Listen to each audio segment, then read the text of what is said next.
فیصل واڈا تو سینٹ میں مٹھائی کا ٹوکرا لے کر پہنچ گئے ہیں۔ سینٹ آج اس بل کی اپروول دے دے گا۔ اگر پی ٹی آئی شامل ہی نہیں ہوتی تو وہ تو پھر ون وے ہوگا حکومت اور حکومت کے اتحادیوں کے لیے اس کی اپروول۔ ہر مہینے ڈیڑھ مہینے بعد کوئی نہ کوئی کال آئی تھی کہ مظاہرہ کریں گے اور گورنمنٹ کو ختم کر دیں گے۔ ان کی کیپیسٹی اور رینج میں اب مظاہرے نہیں ہیں۔ ہاں، ٹی وی پہ کھپ پانا، سوشل میڈیا پہ آ کے بڑکے مارنا، یہ ہم کر سکتے ہیں۔ جس کا نام پاکستان ہم نے رکھا تھا 1947 میں، تھوڑا عرصہ پہلے رکھ دیا تھا ہم نے نام کچھ اور ہونا چاہیے تھا اس ملک میں، کیونکہ اس ملک میں وہ کچھ ہوا جو بہت کم بد نصیب ملکوں میں ہوتا ہے۔ یار اسٹیبلشمنٹ کا یہی رول ہے، وہ اپوزیشن کی طرف سے بھی کھیلتی ہے اور حکومت کی طرف سے بھی کھیلتی ہے۔ جہاں ڈیڈ اینٹیز ہوں وہاں پہ 27ویں ترمیم آوے ہی آوے۔ السلام علیکم، میں ہوں سجاد انور، آپ دیکھ رہے ہیں جرنلسٹ کٹ۔ آج ہمارے ساتھ ملک کے مشہور تجزیہ نگار اینکر پرسن جناب ستار خان صاحب موجود ہیں۔ ستار خان صاحب، آج سینٹ میں حکومت چاہ رہی ہے کہ 27ویں ترمیم کا بل پاس کروا دیا جائے۔ خواجہ آصف نے کہا ہے کہ آج یہ ہو جائے گا، اور فیصل واڈا تو سینٹ میں مٹھائی کا ٹوکرا لے کر پہنچ گئے ہیں، حالانکہ ابھی تک یہ کوئی ترمیم منظور نہیں ہوئی جب میں آپ سے بات کر رہا ہوں۔ تو کیا آپ دیکھ رہے ہیں کہ یہ جو سینٹ آج اس بل کی اپروول دے دے گا؟ مجھے تو نہیں پتا، آپ نے سوال ایسے کیا جیسے سینٹ کی جو ایک ہوتی ہے حکومتی مشینری، ایک ہوتی سینٹ کی مشینری، ایک ہوتی قومی اسمبلی کی مشینری۔ آپ نے سوال ایسے کیا جیسے سینٹ کی مشینری جو ہے وہ میرے کنٹرول میں ہے کہ یہ پاس آج ہو جائے گا کہ نہیں ہو جائے گا۔ جنہوں نے بل پیش کیا، obvious بات ہے کہ ان کی کوشش ہوگی جتنی جلدی ہو جائے۔ جو مخالف ہیں وہ اپنی طرف سے کوشش کریں گے کہ ہم جتنی مخالفت کر سکتے ہیں کریں۔ علی ظفر نے کہا جی کہ ہم روکیں گے، آج پاس نہیں ہونے دیں گے، لیکن ساتھ ہی اچک زئی صاحب نے جو پریس کانفرنس کی ہے اس میں انہوں نے کہا کہ جی ہم تو رائے شماری میں شامل ہی نہیں ہوں گے۔ اگر پی ٹی آئی شامل ہی نہیں ہوتی تو وہ تو پھر ون وے ہوگا حکومت اور حکومت کے اتحادیوں کے لیے اس کی اپروول۔ سجاد صاحب، آپ پی ٹی آئی کو ایک نہ سمجھیں، یہ بہت بڑا کنبہ ہے، یہ فیملی ہے، یہ ٹبر ہے۔ ایک پاسے نانکے بیٹھے نے، ایک پاسے داد کے بیٹھے نے، ایک پاسے نانی اماں ہے گی، ایک پاسے دادی اماں ہے گی۔ ہن اچک زئی کا ساری زندگی اچک زئی کیا گزری ہے، اس کی قوم پرست ہے نا، نمائشی کے پاس بھی بیٹھا ہوا تھا۔ اچک زئی کا بھائی جو تھا وہ کے پی کے کا گورنر لگا رہا، بلوچستان کا گورنر لگا رہا، تو کافی مخالفت، جیسے پی ٹی آئی باقیوں کی مخالفت کرتی رہی، چاہے اس میں نون لیگ آ جائے، پھر پیپل پارٹی آ جائے۔ مولانا فضل الرحمان بعد میں فیض یاب ہو گئے تھے، جب 10 سال تک آپ نے پورا ان کے ساتھ جو کیا وہ ڈیزل کرتے رہے، اس کے بعد وہ ہو گیا۔ تو اچک زئی بھی یہ کنٹرول لے کے بات کرنا، یہ پی ٹی آئی کے بیرسٹر گوہر کو آتا ہے، سلمان اکرم راجہ کو آتا ہے، اسد کیسر کو آتا ہے، عمر ایوب کو آتا ہے، اچک زئی کو نہیں آتا۔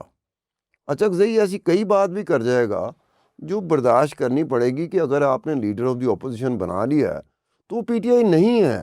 لیکن سلمان اکرم راجہ ساتھ بیٹھے تھے اچک زئی کے جب وہ بات کر رہے تھے، تو ساتھ ہی بیٹھنا، اور سلمان اکرم راجہ نے کیا شہباز شریف کے پاس بیٹھنا یا خواجہ آصف کے پاس بیٹھنا؟ انہوں نے ان کے پاس ہی بیٹھنا نا، لیڈر آف دی اپوزیشن کے پاس ہی بیٹھنا۔ لیکن میں بتا رہا ہوں کہ گرومنگ کا مسئلہ ہے کہ وہ سارے کے سارے لوگ وہ اپنے ہمارے جو مرشد ہیں، جو قیدی نمبر 803 ہے یا 805 ہے، تو وہ ان سے مشورے کے بغیر نہیں بولتے۔ اچک زئی کا یہ نہیں مسئلہ، اچک زئی ضرور یہ ہوتا ہے کہ چلو کوئی ایسی بات کر دو جس سے ان کا بھی کوئی کام چل جائے، لیکن یہ ضروری نہیں کہ 101% جس طرح کے بیرسٹر کیا نام ہے بیرسٹر کا جو چیئرمین ہے پی ٹی آئی کے، بیرسٹر گوہر ہیں، سلمان اکرم راجہ، اسد کیسر ہے، عمر ایوب خان تھے۔ تو یہ سارے کے سارے وہ لوگ ہیں جو اپنے مرشد کی ٹون کے بغیر، ان کی کانسنٹ کے بغیر کوئی لفظ نہیں کہہ سکتے تھے۔ اچک زئی ذرا ڈیفرنٹ ہے، وہ کچھ نہ کچھ کہے گا۔ اب اچک زئی نے جب یہ کہا کہ ہم پروٹیسٹ کریں گے، کیا کہا اچک؟ ہاں، اس نے کہا کہ ہم احتجاجی تحریک کا اعلان کیا ہوا ہے، احتجاجی تحریک کا اعلان کیا ہے۔ تو یہ کتنی، جیسے یہ 27ویں ترمیم ہے، تو یہ میرے خیال میں on the platform of P T I یہ 28ویں میرے خیال کال ہوگی پچھلے 2-2.5 سالوں میں۔ میرے خیال میں 28ویں کال ہوگی کہ نہیں، کیا کال ہوگی؟ ہاں ہر مہینے 1.5 مہینے بعد کوئی نہ کوئی کال آئی تھی کہ مظاہرہ کریں گے اور گورنمنٹ کو ختم کر دیں گے. تو پھر ایسے ہی ہوتا ہے کہ جب پچھلے مظاہروں کا ٹریک ریکارڈ دیکھا جائے کہ نتیجہ کیا نکلا ان مظاہروں کا، تو آنے والے وقتوں میں جب آپ کسی مظاہرے کا اعلان کرتے ہیں تو اس کے نتیجے کا بھی پتہ ہوتا ہے کہ مور اور لیس وہی ہوگا جو پچھلے مظاہروں کا نتیجہ ہوا. اب یہ مظاہرے کرنا اب ان کے پاکستان میں ان جماعتوں کے بس میں نہیں رہا، نہیں، چاہے لیکن وہ 26 نون لیگ نومبر ہو، کو چاہے پیپل پارٹی ہو، چاہے پی ٹی آئی ہو، نہیں ان 17 کے اختیار میں، اب اختیار میں نہیں، ان کی کیپیسٹی اور رینج میں اب مظاہرے نہیں ہیں. ہاں، ٹی وی پہ کھپ پانا، سوشل میڈیا پہ آ کے بڑکے مارنا، یہ ہم کر سکتے ہیں. نہیں، لیکن آپ دیکھیں کہ 26 نومبر کو ان کا بہت بڑا احتجاج ہوا اسلام آباد میں. اس سے پہلے بھی گنڈا پور بہت بڑے ہجوم کے ساتھ اسلام آباد میں 2 دفعہ آ چکے ہیں. اگر پی ٹی آئی پہاڑوں سے جب لوگ اتر رہے تھے، یہ کہا جا رہا تھا، پی ٹی پی ٹی آئی آئی کا سوشل میڈیا کہہ رہا تھا کہ پہاڑوں سے لوگ اتر رہے ہیں، مارگلا کی پہاڑوں سے وہ لوگ اتر رہے ہیں، اتنا رش ہے. اب وہ رش جو ہے، جس رش کی آپ بات کرتے ہیں یا بات سنی جاتی ہے، وہ رش ہو تو گورنمنٹ کو لگ پتا جائے. رش کے سامنے دنیا کی کوئی گورنمنٹ، ہجوم کے سامنے، رش کے سامنے، لوگوں کے پروٹیسٹ کے سامنے دنیا میں کوئی حکومت ٹھہر نہیں سکی. نہیں، لیکن یہ بات درست ہے آپ کی. جب انہوں نے اعلان کیا تھا کہ جمعے کی نماز کے بعد سارے لوگ اپنے اپنے گھروں سے باہر نکل آئیں، تو کوئی بھی باہر نہیں نکلا تھا. تو پھر یار تو مثلا یہ تو ہمارا کیمرہ مین میرے خیال میں اپنے محلے میں 2-4 بندیاں نوں کٹ سکے گا. اچھا، ہم آگے بڑھتے ہیں. یہ جو اس وقت اپوزیشن کہہ رہی ہے نا کہ جو ایک تاحیات استثناء دے دیا گیا ہے آرمی چیف صاحب کو اور پریزیڈنٹ کو، تو اس کا مطلب یہ ہے، سلمان اکرم راجہ نے اور باقی وکیلوں نے کہا ہے کہ جو پاکستان کا آئین ہے اس میں ایک آرٹیکل 6 ہے. آرٹیکل 6 ہر اس آدمی پہ لاگو ہوتا ہے جو آئین کو توڑتا ہے. اگر ان میں سے جن کو استثناء دے دیا گیا، مثلاً جو ہمارے فیلڈ مارشل ہیں عاصم منیر صاحب اور پریزیڈنٹ، اگر یہ آئین ہی توڑ دیں تو کیا ان کا استثناء باقی رہے گا؟ رانا ثناءاللہ نے کہا ہے کہ استثناء کے باوجود آرٹیکل 6 جو ہے وہ ایکٹیو ہے اور ایکٹیو رہے گا. اس پر آپ کی کیا رائے ہے؟ نہیں، میری تو کوئی رائے نہیں ہو سکتی، کیونکہ میں کوئی قانون کا کوئی طالب علم بھی نہیں ہوں کہ میں قانون کو سمجھتا ہوں، پڑھتا ہوں، یا کوئی میں وکیل ہوں یا قانون دان ہوں یا کوئی آئین اور کانسٹیٹیوشن کی باریکیوں کو جانتا ہوں. یہ جو آپ کی بات ہے نا، یہ وہ لوگ بہت اچھے طریقے سے بیان کر سکتے ہیں جو قانون کی، آئین کی باریکیاں جانتے ہیں. ان کی انٹرپریٹیشن جو ہوتی لیکن ہے نا، کامن سینس ہے نا جی. ایک بندے تسی کہہ رہے ہو جی کہ سارے گناہ معاف، اور دوسری طرف اگر آئین توڑنے کا گناہ آرٹیکل سجاد 6 ہے. صاحب، پالیٹکس میں ہم نے کئی دفعہ سنا ہے، ماضی میں سنا ہے کہ کسی کے بارے میں جب آپ مہربان ہوتے ہیں تو ایسے مہربان ہو جاتے ہیں کہ عام ہمارے جیسا بندہ جو ہوتا ہے یا عام بندہ جو ہوتا ہے، وہ اس کی آنکھیں دھندلا جاتی ہیں، وہ سمجھتا ہے شاید اب اس کو کچھ نہیں ہوگا. یہ ماضی میں 135 دفعہ ہوا ہے. آپ نے بھی دیکھا ہے کہ ایک طرف کو اس طرح اٹھا کے سامنے رکھا جاتا ہے کہ ہم جیسا بندہ جو سوچنے سمجھنے کی صلاحیت رکھتا ہے، اس کے باوجود بھی ہم جیسا بندہ اس کے زد میں آ جاتا ہے کہ ہوں اینو کوئی نہیں لا سکتا یا اینو کوئی واپس نہیں لیا سکتا. ہم نے وہ ساری چیزیں تتر بتر ہوتی دیکھی کہ اینو کوئی ہلا نہیں سکتا، وہ ہل گیا، اینو کوئی لا نہیں سکتا، وہ آ گیا. تو یہ ہوتا ہے کہ ہم جس ملک میں رہ رہے ہیں، جس کا نام پاکستان ہم نے رکھا تھا 1947 میں، تھوڑا عرصہ پہلے رکھ دیا تھا ہم نے نام کچھ اور ہونا چاہیے تھا اس ملک کا، کیونکہ اس ملک میں وہ کچھ ہوا جو بہت کم بد نصیب ملکوں میں ہوتا ہے، کہ ہر ایک چیز کے ساتھ کھلواڑ کیا گیا، قانون کے ساتھ کھلواڑ کیا گیا. ہم جرنلسٹ تھے، رپورٹر تھے، ہم نے ساری زندگی رپورٹنگ کی ہے، ہارڈ کور فیکٹس پہ رپورٹنگ کی ہے. یہ ملک بنا ہی اس کام کے لیے تھا کہ کچھ لوگ ہوتے ہیں ہر ایک وقت میں، وہ کچھ لوگ جو ہوتے ہیں نا، وہ پاور دیٹ بھی ہوتے ہیں، اور وہی لوگ ہوتے ہیں جن کی وجہ سے ہر چیز ہو جاتی ہے یا کوئی چیز نہیں ہو سکتی. یہ انہی کے فیصلے ہوتے ہیں. ہم تو مظاہرین میں آتے ہیں نا، جیسے ہم فلم نہیں دیکھ رہے ہوتے ہیں، آپ بھی فلم دیکھ رہے ہیں، میں بھی فلم دیکھ رہے ہیں، آ کے جی 27ویں ترمیم کے بارے میں آپ کیا کہتے ہیں، کیا نہیں کہتے. یہ وہ لوگ ہیں سجاد صاحب جن کا ریئل ٹائم ڈیسیژن میکنگ جن کے پاس ہے، ریئل ٹائم ڈیسیژن میکنگ، یہ ان کا کام ہوتا ہے۔ سیاستدان کٹ پتلی بنتا ہے۔ ایک بات بتا دوں، کیوں؟ پاکستان کا کٹ سیاستدان پتلی کٹ پتلی بنتا ہے۔ اچھا، کٹ پتلی اس طرح سے بنتا ہے کہ وہ لالچ میں آ جاتا ہے، گریڈی ہے۔ جیسے ہم سارے گریڈی ہیں، پاکستان میں کون ہے جو گریڈی نہیں ہے، لالچی نہیں ہے؟ لالچ میں ہم آ کے تو پپٹ اور کٹ پتلی بن جاتے ہیں۔ اسی پپٹ بننے میں، اسی طرح کی کٹ پتلی بننے کی وجہ سے نقصان ہوتا رہا پاکستان کو۔ ایک یہ پچھلا، میں راستے میں آپ کو نہیں کہہ رہا تھا کہ یار 27ویں ترمیم تو پہلے بھی ترمیماں آئیاں ہونیاں تے 27ویں ترمیم نام دیتا گیا۔ پہلی ترمیم کون سی تھی؟ آپ نے بھی کہا، میں نے بھی کہا، مجھے یاد نہیں ہے۔ دوسری ترمیم، تیسری ترمیم، چوتھی، ہمیں 8ویں ترمیم یاد تھی۔ 8ویں ترمیم کیوں یاد تھی؟ وہ بار بار اس کا استعمال ہوا۔ الیکٹڈ گورنمنٹ کو پریزیڈنٹ آف پاکستان جو ہے نا، وہ ایک چٹھی لے کے آتا تھا، ایسے کر کے قوم سے خطاب کرتا تھا کہ جناب یہ بڑی کرپٹ گورنمنٹ ہے، ہم اسے ختم کر رہے ہیں۔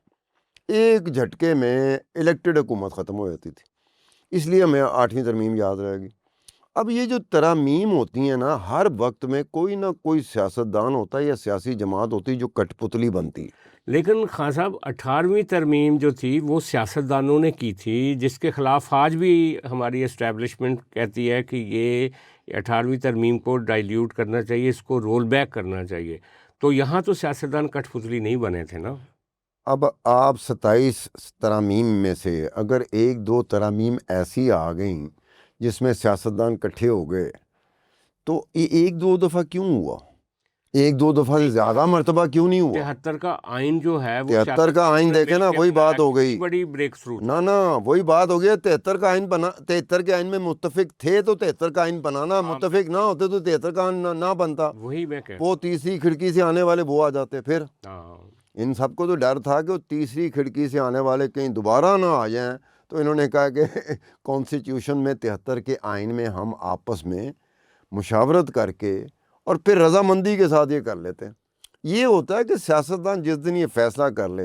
اب سجاد صاحب، آپ کے پاس مائک بھی ہے، کیمرہ بھی ہے، کیمرہ مین بھی ہے، اب آپ بتائیں کوئی کون سی ایسی سیاسی جماعت ہے جس میں برملا یہ کہا ہو کہ آئندہ جب کبھی بھی کوئی ایسا موقع آتا ہے، الیکشن آتے ہیں، حکومت سازی جب ہوتی ہے، تو ہم اسٹیبلشمنٹ پاورز دیٹ بی یا فوج کی کانسنٹ اور ان کی مدد کے بغیر نہیں بنیں گے؟ مجھے بتائیں کون ہے؟ ہاں، لیکن اس کی مدد کے بغیر بنی کچھ حکومتیں، بے نظیر مثلاً بھٹو، بے نظیر، نہیں، بے نظیر بھٹو نے بھی، بے نظیر بھٹو نے بھی کمپرومائز کیا تھا۔ کمپرومائز کرنا اور چیز ہے، لیکن اس کی مدد 1988 میں جو پہلی، بھائی میرے آئی جے آئی بنوائی تھی اسٹیبلشمنٹ نے۔ یار اسٹیبلشمنٹ کا یہی رول ہے، وہ اپوزیشن کی طرف سے بھی کھیلتی ہے اور حکومت کی طرف سے بھی کھیلتی ہے۔ آپ کی کمزوری، بے نظیر بھٹو، نہیں، بے نظیر بھٹو نے کمپرومائز کیا تھا۔ کمپرومائز 1988 میں بھی کمپرومائز کیا، 1993 میں بھی کمپرومائز کیا۔ دونوں حکومتیں بے نظیر بھٹو کی کمپرومائز کی وجہ سے بنی تھیں، نہیں، کمپرومائز کس اسٹیبلشمنٹ پاورز دیٹ بی کے ساتھ۔ نہیں، اسٹیبلشمنٹ ایک طرف آپ کے بازو کاٹ کے کہے کہ آ جائیں آپ اقتدار میں، تو آپ کمپرومائز کہیں گے اس کو؟ ان کے ارکان کی تعداد کم کر دی، ان کے خلاف الائنس بنایا، اور بے نظیر نے سجاد صاحب میری بات سنیں، اگر اس بات پہ طے ہو جاتی ہے بات کہ جسم کا ایک حصہ کاٹ دیا جاتا ہے، اور پھر آپ کہتے ہیں چونکہ جسم کا ایک حصہ کاٹ دیا گیا تھا اس لیے مجھے کمپرومائز کرنا پڑا، نہیں تو پھر وہ پورے کے پورے جسم کو ختم کر دیں گے، پھر آپ کیا کہو گے؟ تو کر دیا نا ختم۔ تو کس وجہ سے ہوا؟ آپ نے سٹینڈ جس جگہ پہ لینا تھا، سٹینڈ لینے کا پوائنٹ کون سا ہوتا ہے؟ سٹینڈ وہ لیتا ہے میری حکومت بن رہی ہے، میں اگر کمپرومائز کر جاؤں تو یہ سب سے کمزور پوائنٹ ہوتا ہے، کیونکہ پوائنٹ ہی وہ تھا جہاں میں سٹینڈ لے جاتا کہ مجھے حکومت کی ضرورت ہی نہیں ہے، مجھے حکومت کی ضرورت نہیں، میں بینچوں میں بیٹھوں گا، اپوزیشن بینچوں میں بیٹھوں گا۔ اس طرح تو کسی کا حوصلہ آج تک نہیں ہوا۔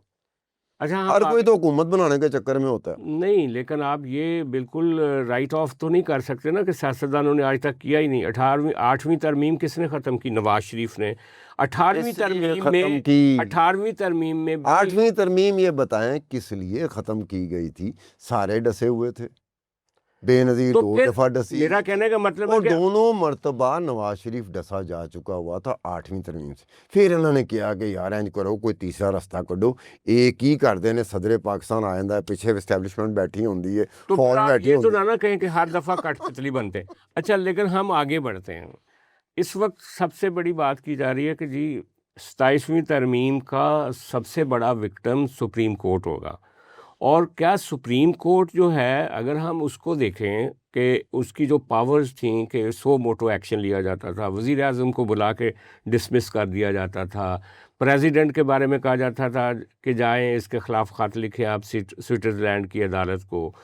وہ کورٹ جو ہر روز ایک وزیر کو بلاتا تھا، اس کی سرزنش کرتا تھا، لوگوں کو ڈسکوالیفائی کر رہا تھا، اگر اس کورٹ کی آپ دیکھیں تو افتخار چودھری، ثاقب نثار اور مولوی مشتاق، انوار الحق، ارشاد حسن، جاوید اقبال، جسٹس منیر، جسٹس قیوم، جسٹس نسیم حسن شاہ، یہ وہ لوگ ہیں جنہوں نے سہولت کاری کی سیاست کے خلاف، پارلیمنٹ کے خلاف.